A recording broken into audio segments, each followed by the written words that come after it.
دوستو اگر آپ سے میں یہ کہوں کہ ہم مرنے کے بعد بھی نہیں مرتے تو شاید آپ کو میری یہ بات کوئی مذاق لگے، لیکن قرآن و حدیث سے یہ بات ثابت ہے کہ اس دنیا میں مرنے کے بعد ہمیں ایک دوسری دنیا میں لے جایا جاتا ہے کہ جہاں ہم قیامت آنے تک اسی دنیا میں اپنی لائف گزاریں گے جیسے ہم اس دنیا میں اپنی زندگی گزار رہے ہیں۔ آخر وہ کون سی جگہ ہے؟ آج کی اس ویڈیو میں ہم اسی جگہ کے بارے میں تفصیل سے جاننے کی کوشش کریں گے، اسی لیے آپ دوستوں سے گزارش ہے کہ ہماری اس معلوماتی ویڈیو کو اینڈ تک پورا لازمی دیکھیے گا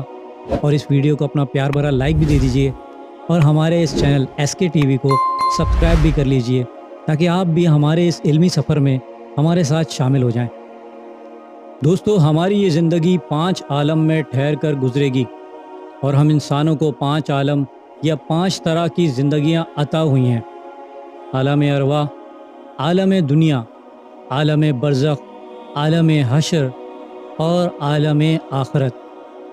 اور ہر انسان کو ان مقامات پر ٹھہرنا ہے اور ہر ایک عالم پر قیام کی مدت الگ الگ ٹائم فریم کے مطابق ہوگی۔ اللہ سبحانہ و تعالیٰ نے انسان کے ایک عالم سے دوسرے عالم میں منتقل ہونے کے لیے مختلف اسباب پیدا کیے ہیں، جیسا کہ عالم ارواح سے عالم دنیا میں آنے کا سبب ہمارے والدین ہیں، اور عالم دنیا سے عالم برزخ میں جانے کا سبب موت ہے، اور عالم برزخ سے عالم حشر میں جانے کا سبب حضرت اسرافیل علیہ السلام کی سور ہے، کہ جن کی سور میں اتنے سوراخ ہیں کہ جتنی ارواح اللہ سبحانہ و تعالیٰ نے قیامت تک کے لیے پیدا فرمائی ہیں، اور عالم حشر سے حساب و کتاب ہونے کے بعد ہم جنت یا دوزخ کے سفر کی طرف روانہ کر دیے جائیں گے، جو کہ ہم پل صراط کے سفر کے بعد ہی جنت یا دوزخ میں پہنچیں گے، کہ جہاں کی زندگی نہ ختم ہونے والی ایک ابدی زندگی ہے۔ دوستو عالم برزخ میں زندگی کیسی ہوگی اور وہاں لوگ کیسے رہتے ہوں گے؟ وہ کچھ کھاتے پیتے بھی ہوں گے اور اس دنیا میں زندہ اپنے پیاروں اور رشتہ داروں کا حال احوال بھی معلوم کرتے ہیں، یا دنیا کو بھلا کر بس اسی برزخ میں رہتے رہیں گے اور قیامت کا انتظار کریں گے؟ دنیا میں موت کے بعد انسان کی روح کو قبر میں واپس حساب کتاب کے لیے اس کے جسم میں بھیجا جاتا ہے، یعنی منکر نکیر کے سوالوں کے لیے اس کی قبر میں واپس بھیجا جاتا ہے، جس کے بعد اس کے اعمال کے مطابق یا تو اچھی پیاری نورانی شکل و صورت کے 2 فرشتے اس شخص کی روح کو آسمان میں عالم برزخ میں علین کے مقام کی طرف لے جاتے ہیں، جہاں پر نیک اور پاک روحوں کو رکھا جاتا ہے، یا پھر اس کے خراب اعمال کی وجہ سے بڑی خوفناک شکل و صورت والے 2 فرشتے اس شخص کی روح کو عالم برزخ میں سجین کے مقام کی طرف لے جاتے ہیں، جہاں پر گناہگار اور کافر روحوں کو رکھا جاتا ہے۔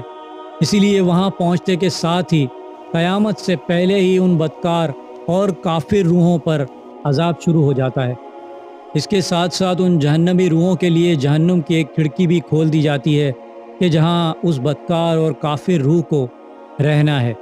جبکہ عالم ارواح میں علین کے مقام پر موجود نیک ارواح کے لیے کوئی پابندی نہیں ہوتی۔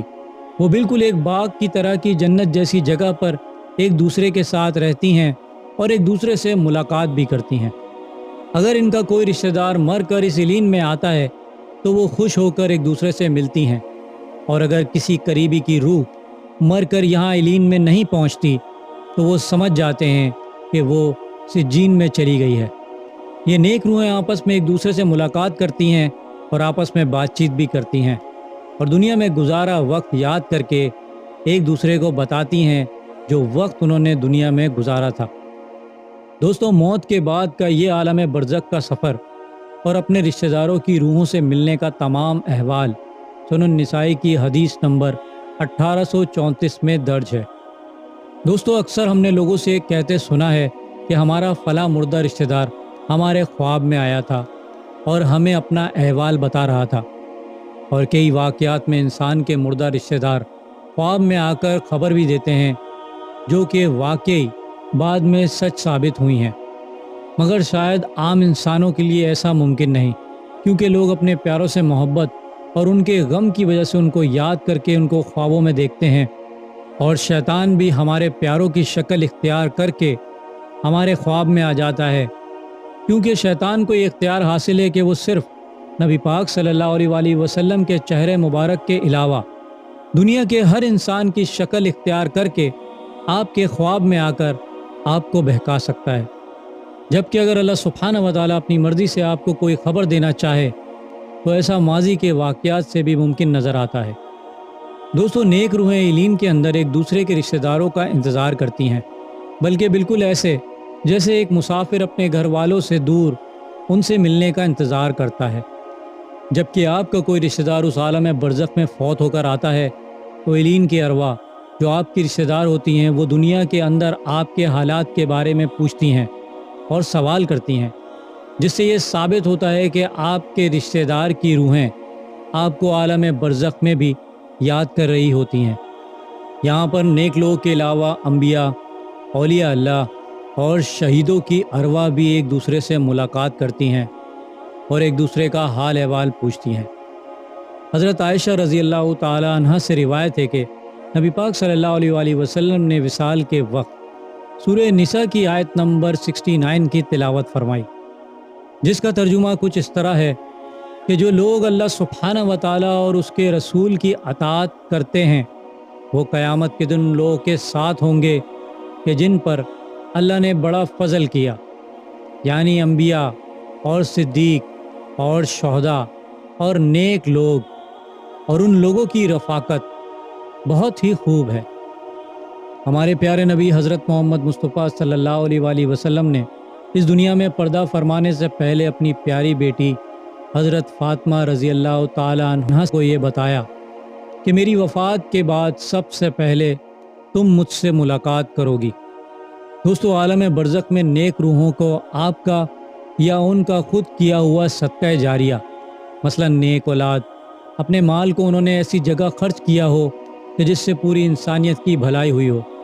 اور ساتھ ساتھ ایصال ثواب بھی ان تک پہنچایا جاتا ہے، مگر ان کی صورت کیا ہوتی ہے اور انہیں ایصال ثواب کا کیا فائدہ ہوتا ہے یہ ہمیں نہیں معلوم۔ بس یہ پتہ ہے کہ بھیجنے والے کا نام اس روح کو بتا دیا جاتا ہے، اور ایصال ثواب کے بدلے اس روح کو کیا نعمتیں ملتی ہیں اور اس کے درجات کیسے بلند ہوتے ہیں ہم اس بارے میں کچھ بھی نہیں جانتے،